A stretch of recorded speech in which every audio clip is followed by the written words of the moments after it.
Good interaction with followers. নেতার তার ফলোয়ারের সাথে কি লাগবে? ভালো ইন্টারাকশন লাগবে, সুন্দর একটা সম্পর্ক লাগবে, ভালো বোঝাপড়া চাই। একজন ভালো নেতৃত্বের বৈশিষ্ট্য হচ্ছে নেতা তার ফলোয়ারের সাথে কি করবে? ইন্টারেক্ট করবে। এখানেই বস আর লিডারের মধ্যে পার্থক্য। বস কি করে? অর্ডার করে শুধু। বসের কাজ হচ্ছে এই ডুজ অ্যান্ড ডোন্টস বলে দেয়, এইটা করা যাবে ওইটা করা যাবে, মানে অর্ডার করে, ডিরেক্ট করে। কিন্তু লিডার কি করে? গাইড করে, মেন্টরিং করে, ইন্সপায়ার করে, মোটিভেট করে। So here is the difference between leader and boss. তাহলে বসই হওয়া যাবে না। নেতা হইতে চাইলে বসই হওয়া যাবে না। You have to interact with your followers. আপনার ফলোয়ারের সাথে ইন্টারাকশন লাগবে, তবেই আপনি নেতা। আমরা দেখি রাসূল সাল্লাল্লাহু আলাইহি ওয়াসাল্লামের কেমন ইন্টারাকশন ছিল। রাসূল সাল্লাল্লাহু আলাইহি ওয়াসাল্লাম যে কোনো বড় ডিসিশনে সাহাবাদের সাথে কনসালটেশন করতেন, পরামর্শ করতেন, তারপরে সিদ্ধান্ত নিতেন। ওয়াশাবিরহুম ফিল আমর, এই আয়াতের ভিত্তিতে তিনি সবার সাথে কি করে নিতেন? সাহাবাদের সাথে পরামর্শ করে নিতেন। আপনারা দ্বিতীয় হিজরির যে বদরের যুদ্ধের কথা জানেন, বদরের প্রান্তরটা মদিনা থেকে প্রায় 130 কিলো দক্ষিণ পশ্চিমে। তো ওখানে গেলেন মদিনা থেকে তিনি। যাওয়ার পরে এক জায়গায় তিনি সেনা ক্যাম্প স্থাপন করলেন। স্থাপন করার পরে হাব্বাব ইবনুল মুনজির রাদিয়াল্লাহু তাআলা আনহু তিনি জিজ্ঞেস করলেন, ইয়া রাসূলুল্লাহ, এই যে আপনি এই জায়গায় বদরের প্রান্তরে সেনা শিবির স্থাপন করলেন, সেনা ক্যাম্প স্থাপন করলেন, এটা কি আল্লাহর দেখিয়ে দেয়া কোনো জায়গা নাকি আপনার ইচ্ছায়? তিনি বললেন, আমানজিলান আনসালাকাল্লাহু লাইসা লানা আন নাতাকদ্দামাহু ওয়ালা নাতাআখারা আনহু। এটা কি একেবারে ফিক্সড আল্লাহর পক্ষ থেকে ওহী যে এখানেই শিবির স্থাপন করতে হবে, নাকি আমহুয়া রা'য়ু ওয়াল হারবু ওয়াল মাকিদা, নাকি এটা যুদ্ধের কৌশল হিসেবে আপনি নিজ থেকে করেছেন? রাসূল সাল্লাল্লাহু আলাইহি ওয়াসাল্লাম বললেন, না, এটা কোনো ওহী না। আমার কাছে মনে হয়েছে, আমার যে অ্যানালিসিস, আমার মনে হয়েছে বদরের যুদ্ধে এখানেই আমাদের পজিশনিংটা হইলে ভালো হয়।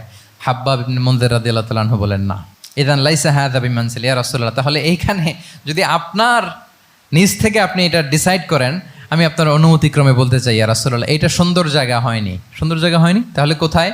হাব্বাব বললেন, ওইখানে, ওই যে বদরের একটা কুয়া আছে, এখানে পানির সোর্স আছে। আমরা যদি ওইখানে একটা ব্লকেট দিয়ে দাঁড়াতে পারি, তাহলে কোরাইশরা এসে আর পানি খেতে পারবে না। ওরা পানি না খেয়েই মরবে, যুদ্ধেও মরবে, পানির অভাবেও মরবে। আল্লাহু আকবার। এক মুহূর্ত দেরি করলেন না রাসূল সাল্লাল্লাহু আলাইহি ওয়াসাল্লাম। এই অপিনিয়ন পাওয়ার সাথে সাথেই বললেন, এই সেনা ক্যাম্প এখান থেকে উঠে হাব্বাব যেখানে বলেছে ওইখানে যে সেনা শিবির স্থাপন করো। এক সেকেন্ডও দেরি করেন নাই। তাহলে কোনো ইগোইস্টিক ঝামেলা ছিল না, ভেরি অ্যাকোমোডেটিভ ছিলেন রাসূল সাল্লাল্লাহু আলাইহি ওয়াসাল্লাম। আমরা অনেক সময় নতুন কোনো কথা শুনলে, কোনো রিফর্ম শুনলে, শ্রোতাদের মধ্যে থেকে কিছু একটা শুনলে আটকে উঠি, চেঞ্জ করতে চাই না, রিজিড হয়ে থাকে। এই রিজিডিটি রাসূল সাল্লাল্লাহু আলাইহি ওয়াসাল্লামের মধ্যে ছিল না। ভেরি অ্যাকোমোডেটিভ ছিলেন, ইজিলি ওপেন আপ করতে পারতেন। মুহূর্তেই বলেন, ঠিক আছে, আমি যেখানে করেছি আসলে ঠিক হয় না। হাব্বাব যেখানে বলেছে সবাই ওখানে যে সেনা ক্যাম্প স্থাপন করো। আল্লাহু আকবার। উনি চাইলে বলতে পারতেন, এই হাব্বাব, তুমি কি আমার চেয়ে বেশি বুঝো? আমি তো নবী, তুমি আমার উম্মাহ, আমার কাছে ওহী আসে। কোনো ধরনের আর্গুমেন্টে না যে সরাসরি রাসূল সাল্লাল্লাহু আলাইহি ওয়াসাল্লাম এটাকে মেনে নিলেন। আল্লাহু আকবার। তাহলে এই যে ইন্টারাকশন, দেখেন কত চমৎকার ইন্টারাকশন ছিল সাহাবীদের সাথে রাসূলুল্লাহ সাল্লাল্লাহু আলাইহি ওয়া আলিহি ওয়াসাল্লামের। তাহলে good interaction with your followers, এটা জরুরি। আমরা যদি খন্দকের ঘটনা দেখি, খন্দকের যে পরীক্ষা খনন করা হয়েছিল, এটা কিন্তু কোনো মদিনার বা মক্কার কোনো আরাবিয়ান সাহাবাদের কাছ থেকে এই পরামর্শ আসেনি। এসেছে কার কাছ থেকে? সালমান আল ফারিসি। বাড়ি কই? সেই ইরান, ইয়ামান না, ইরানে। উনি হি ওয়াজ পার্সিয়ান, উনি ইরান থেকে আসছে। তাহলে ইজিলি তিনি সাহাবীদের কাছ থেকে চমৎকার অপিনিয়ন আসলে সেটাকে পিক করতেন এবং তাদের সাথে চমৎকার ইন্টারাকশন ছিল। সাহাবীদের সাথে, ফলোয়ারদের সাথে ওনার কতটা গভীর ইন্টারাকশন ছিল, ছোট্ট একটা হাদিস বলে, হাদিসটা সহিহ, মুসনাদে আহমদ ইবনে হাম্বালে এসছে। আমি এই পয়েন্টটা শেষ করছি। রাসূল সাল্লাল্লাহু আলাইহি ওয়াসাল্লামের যুগে এক সাহাবী ছিল, তার নাম ছিল জাহির ইবনে হারাম আল আশজাঈ। জাহির, সাহাবীর নাম কি? সবাই বলুন, কি নাম?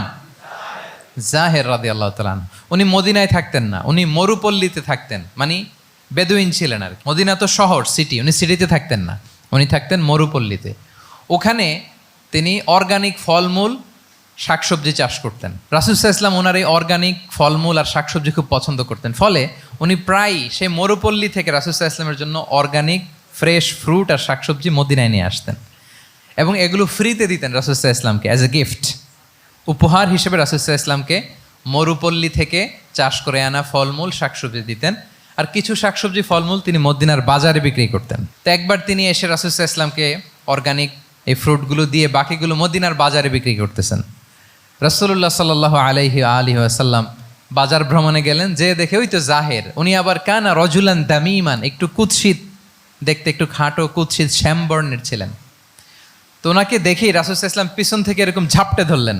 উনি তো আর দেখতে পারতেছেন না কে ধরলো। উনি বলে মান হাদা আরসিলনি, এই ছাড়ো ছাড়ো, কে কে, এই কোন লোক আমারে ধরলো, ছাড়ো ছাড়ো করে অস্থির। যখন পিছনে ফিরে দেখে আল্লাহ রাসূল সাল্লাল্লাহু আলাইহি ওয়াসাল্লাম, এখন আর ছাড়াছাড়ি করে না, এখন ওনার পিঠটা রাসূল সাল্লাল্লাহু আলাইহি ওয়াসাল্লামের বুক মোবারকের দিকে আরো লাগাই দিচ্ছে এইভাবে। সুবহানাল্লাহ। এতক্ষণ বলে এই কে, ছাড়ো ছাড়ো। যখন দেখে রাসূল সাল্লাল্লাহু আলাইহি ওয়াসাল্লাম এখন আর তাড়াহুড়ো করতেছে না, এখন ওনার পিঠটা রাসূল সাল্লাল্লাহু আলাইহি ওয়াসাল্লামের বুক মোবারকের সাথে আরো ঠেলে দিচ্ছে।